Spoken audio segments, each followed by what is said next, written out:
여러분 안녕하십니까? 광주 MBC 뉴스데스크입니다. 전남대병원 직원 채용 과정에서 이른바 아빠 찬스도 모자라서 남친 아빠 찬스까지 썼다는 의혹이 지난해 국정감사에서 제기됐었죠. 교육부 감사 결과 이게 사실로 확인됐습니다. 교육부는 부당하게 채용된 병원 간부의 아들과 그 여자친구의 채용을 취소하라고 전남대병원에 통보했습니다. 남궁욱 기자의 단독 보도입니다. 지난해 국정감사 때 채용비리 의혹이 제기된 전남대병원. 당시 전남대병원 서열 3위인 김모 사무국장의 아들과 아들의 여자친구가 병원에 동시에 취업하면서 아빠 찬스와 남친 아빠 찬스 의혹이 제기됐었습니다. 특히 영어 필기 시험에서 특정 교수가 출제한 문제를 이 두 사람이 모두 맞춘 것을 두고 문제가 유출된 것 아니냐는 의심을 받았습니다. 출제됐던 시험이요. 중학교 3학년 참고서 문제, 동일한 문제가 있는 것이 인터넷상에서 확인이 됩니다. 어렵지 않게. 이 출제 과정에서 어느 참고서를 봐라라고 하는 정도의 간단한 귀뜸만 있어도 당시 전남대병원은 의혹을 부인했지만 교육부의 감사 결과는 달랐습니다. 전남대병원의 채용비리 의혹 사태 이후 특별감사를 실시한 교육부는 김 전 사무국장이 시험 문제를 유출했다고 결론 내렸습니다. A 교수와 B 교수가 각각 20문제씩 출제한 영어 문제 가운데 B 교수가 출제한 20문제를 모두 맞춘 지원자는 사무국장의 아들과 아들의 여자친구뿐이었기 때문입니다. 어려운 문제들인데도 불구하고 유독 이 두 명만 다 맞춘 것으로 보아 출제에 사용된 시중 문제집을 사무국장이 유출했을 것이라는 게 교육부의 설명입니다. 교육부는 이 같은 내용을 바탕으로 김 전 사무국장을 중징계하고 아들과 여자친구는 채용 취소를 하라며 지난달 30일 전남대병원에 감사 결과를 통보했습니다. 이에 대해 김 전 사무국장은 아들에게 공무원 시험 수준의 영어 문제가 나온다는 것만 알려줬을 뿐 문제집을 알려준 적은 없다며 교육부 감사 결과를 부인했습니다. 또 감사 결과에 대해 재심 등을 청구하겠다고 말했습니다. 전남대병원은 이 신청 기간이 남은 만큼 교육부 감사 결과에 대해 입장을 밝힐 수 없다고 알려왔습니다. 한편 전남대병원 채용비리 의혹을 수사하고 있는 경찰은 최근 김 전 사무국장의 아들과 아들의 여자친구를 소환 조사하는 등 수사를 이어나가고 있는 것으로 알려졌습니다. MBC 뉴스 남궁욱입니다.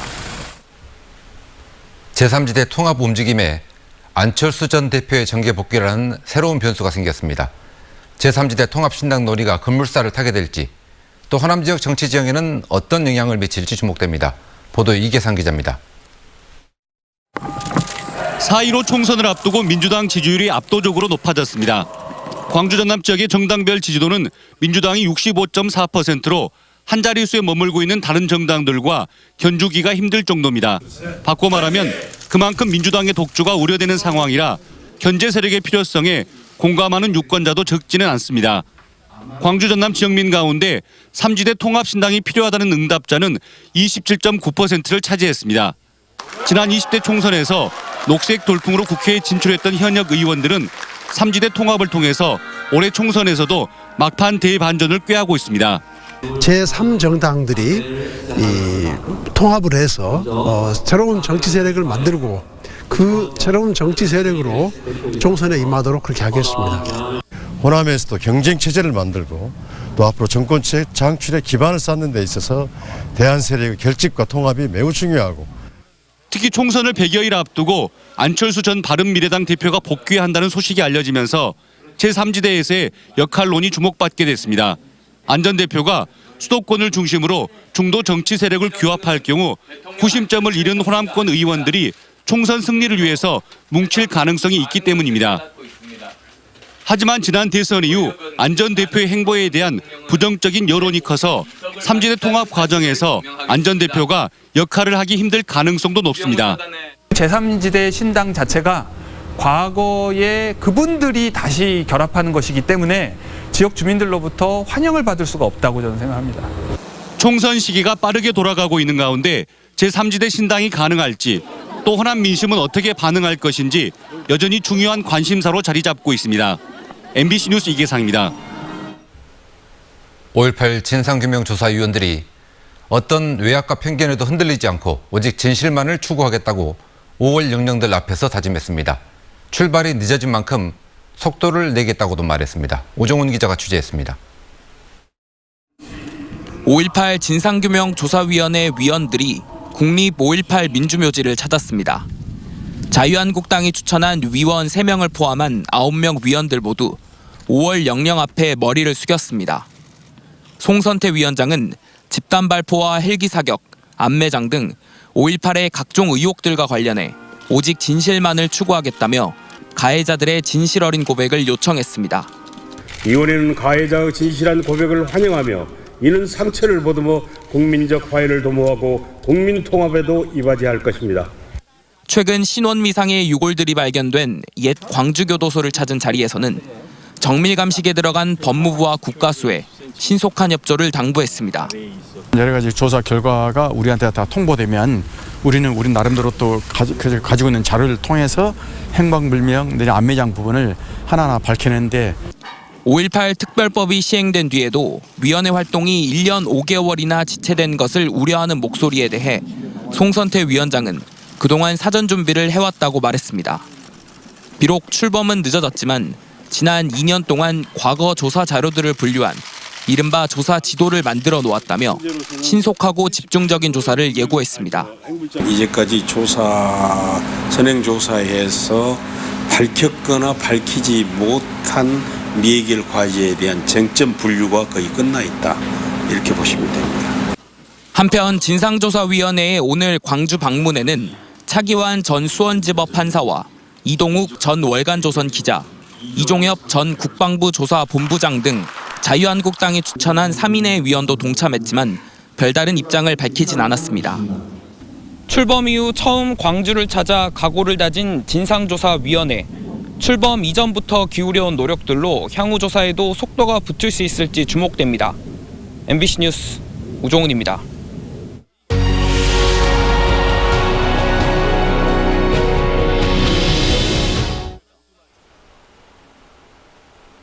광주 MBC는 5.18 40주년을 맞아 내 인생의 5.18이라는 제목의 연중기획을 진행합니다. 5.18로 인해 인생이 바뀐 사람들의 이야기를 다양한 방식으로 조명하는 기획인데요. 첫 순서는 가수 정태춘의 5.18입니다. 보도에 김철원 기자입니다.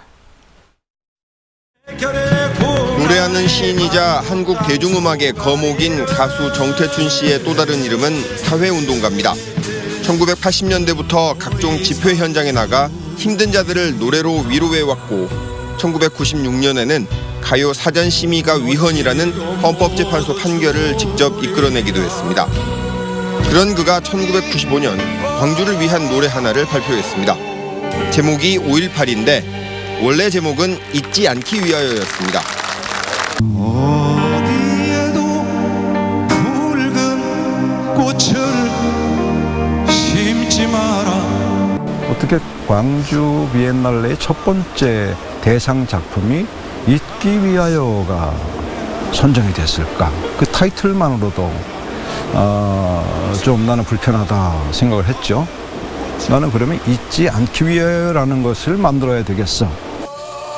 장군들의 훈장과 소년들의 무덤의 노랫말은 5.18을 잘 모르는 시민들에게 큰 울림을 주었습니다.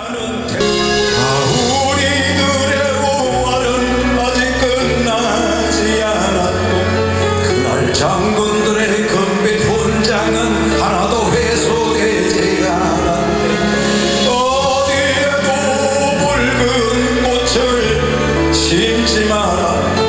소년들의 무덤 앞에 그 훈장을 묻기 전까지. 국내 아티스틱 수영의 전설 유나미 씨가 지난해 이 곡을 주제로 광주 마스터스 수영대회에 출전해 금메달을 따기도 했습니다. 전혀 생각을 안 하고 있다가 올 초에 신랑이 어떻게 우연찮게 들려준 노래 때문에 이렇게 참여하게 되었어요. 한번 광주에서 크게 울려 퍼지도록 하면은 좋을 것 같다는 생각이 들어서 1980년 5.18 직후에는 언론의 왜곡 보도를 고지곧대로 믿었지만 황석영 작가의 너머너머 책을 읽으면서 5.18을 보는 새로운 눈이 생겼다는 가수 정태춘 씨. 지금은 진정한 청산을 고민해야 할 때라고 말합니다.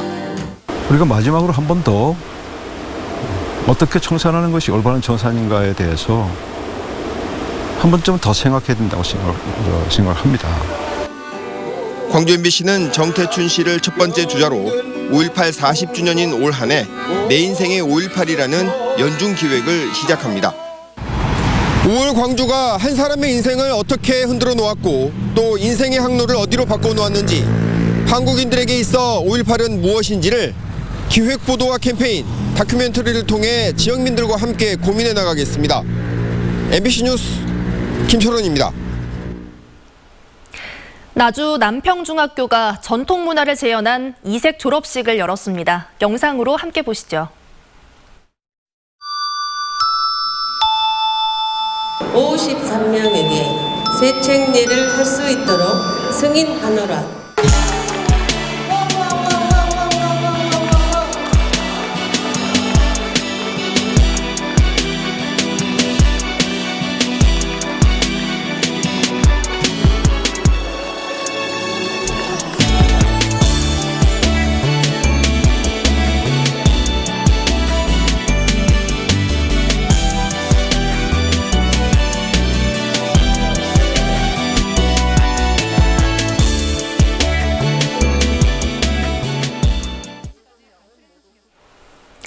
광주의 미세먼지 농도가 계속 짙어질 것으로 예상돼 주말인 내일 광주의 비상저감 조치가 시행됩니다.